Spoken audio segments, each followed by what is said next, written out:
Hi friends, இன்றைக்கி நம்ம evening ஸ்நாக்ஸுக்கு முட்டை பப்ஸ் பண்ண போகிறோம். அது எப்படி ஓவனில் வைக்கிறத விட சூப்பராக டேஸ்டியாக நல்ல மொறுன்னு ஒரு இது தான் பண்ண போகிறோம். அதுக்கு இது பப்ஸுக்காக இல்லை, எல்லா முட்டையும் பாதி பப்ஸுக்கு பாதி குழம்புக்காக 8 முட்டை எடுத்திருக்கேன். ஆரம்பத்திலே வீடியோ எடுக்கிறதுக்கு ஆள் இல்லை, அதனால் எடுக்கலை. இப்போது இது உள்ளே வைக்கிறதுக்கு ஸ்டஃபிங் மசாலா ரெடி பண்ணலாம். அதுக்கு பூண்டு இஞ்சி வதக்கிட்டு ஆனியன் போட்டு வதக்கிடலாம். இது கருவேப்பிலை பொடி. நான் இது என்னோடய ஸ்பெஷலு. வீட்டில் முடிஞ்ச அளவு கருவேப்பிலை பொடி குழம்புலையும் பொரியலில் அந்த மாதிரி ஆட் பண்ணி பிள்ளைங்களுக்கு சாப்பிட்ற மாதிரி பண்ணுவேன். அதுக்கு தான் பண்ணியிருக்கேன். இதில் கொஞ்சம் கருவேப்பிலை பொடி போட்டாச்சு. கொஞ்சமாக மஞ்சத்தூள் போட்டுக்கலாம். மஞ்சத்தூள் வர மாட்டேங்குது. காரத்துக்கு ஏற்றவாறு உங்களுக்கு தேவைக்கு மிளகு பொடி போட்டுடுங்க. மட்டும் போடலைன்னு சொல்லி ஒரு பிஞ்சு போட்டால் போதும். மல்லித்தூள். இது கரம் மசாலா போட்டுக்கிடுங்க. காஷ்மீர் சில்லி இருந்தால் கொஞ்சம் போட்டுக்கிடுங்க. என்கிட்ட காஷ்மீர் சில்லி இல்லை, அதனால் நான் போடலை. தேவைக்கு உப்பு போட்டுக்கலாம்.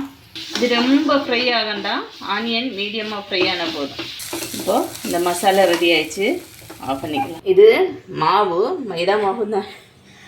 மாவு பாருங்கள் எவ்வளோ ஸ்மூத்தாக இருக்குதுன்னு. கை வச்சாலே அவுந்து போகுது. நான் ஒரு ½ அன் ஹவர் ஆயிடுச்சு மாவு வரிசி வச்சு. இதில் வெறும் உப்பு போட்டு வரிசி வச்சுருக்கேன். இப்போ நம்ம இது ஒரே அளவில் உருண்டைகள் பிடிச்சி சப்பாத்தி மாதிரி பண்ணி எடுக்கிறோம். இப்போ இதில் கொஞ்சமாக ஆயில் எல்லா இடத்துலையும் பண்ணி கொடுக்கலாம்.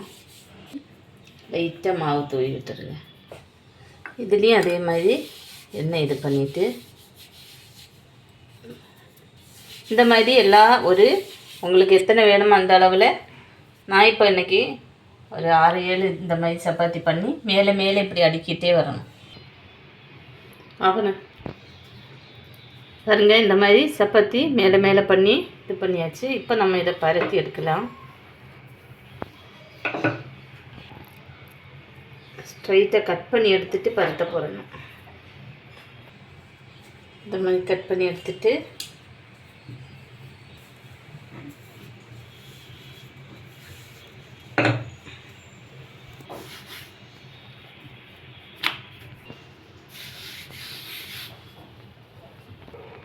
இப்போ நம்ம இதை 3ஆக கட் பண்ணி எடுக்கிறோம்.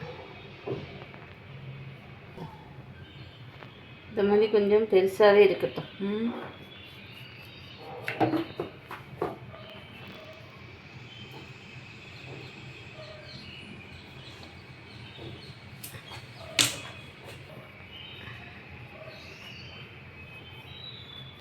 முட்டையை உடச்சி எடுத்துடலாம். இதுக்கு மசாலா கொஞ்சம் வச்சுக்கலாம். பாதி முட்டை தான் நம்ம வச்சு பண்ண போகிறோம் இன்றைக்கி.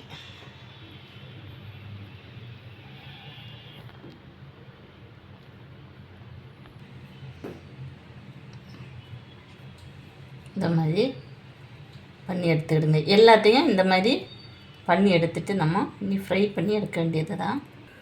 இப்போ பப்ஸ் எல்லாம் திருப்பி எல்லாம் பண்ணி எடுத்தாச்சு.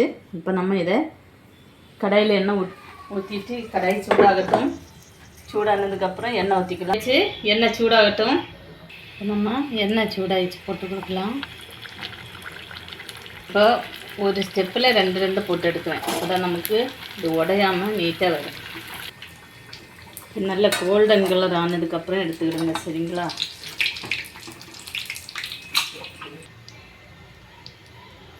சூப்பராக வந்திருக்கு பாருங்கள்.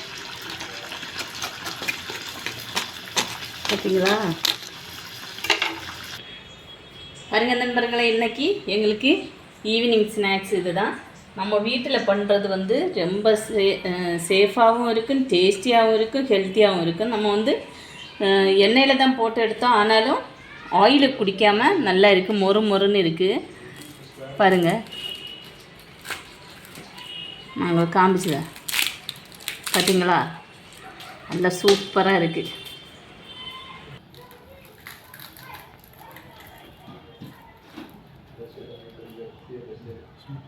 பார்த்தீங்களா நண்பர்களே, மொறுன்னு செம்மையாக இருக்குது. நம்ம கடையில் வாங்குறத விட மொறுமுறாக உள்ளெல்லாம் நல்லா வெந்து சூப்பராக இருக்கும், செம்ம டேஸ்ட்டாக இருக்குது. இதை ஃபாலோ பண்ணி உங்கள் ஃபேமிலியிலையும் நீங்கள் கலக்குங்க. நல்ல என்ன பாராட்டுகளை வாங்குங்க, சரிங்களா? இந்த வீடியோ பிடிச்சிருந்தா லைக் பண்ணுங்கள், மறக்காமல் கமெண்ட் பண்ணுங்கள். இந்த வீடியோ ஸ்கிப் பண்ணாமல் லாஸ்ட் வரை பார்த்து சப்போர்ட் பண்ணுங்கள். ஓகே, பாய்.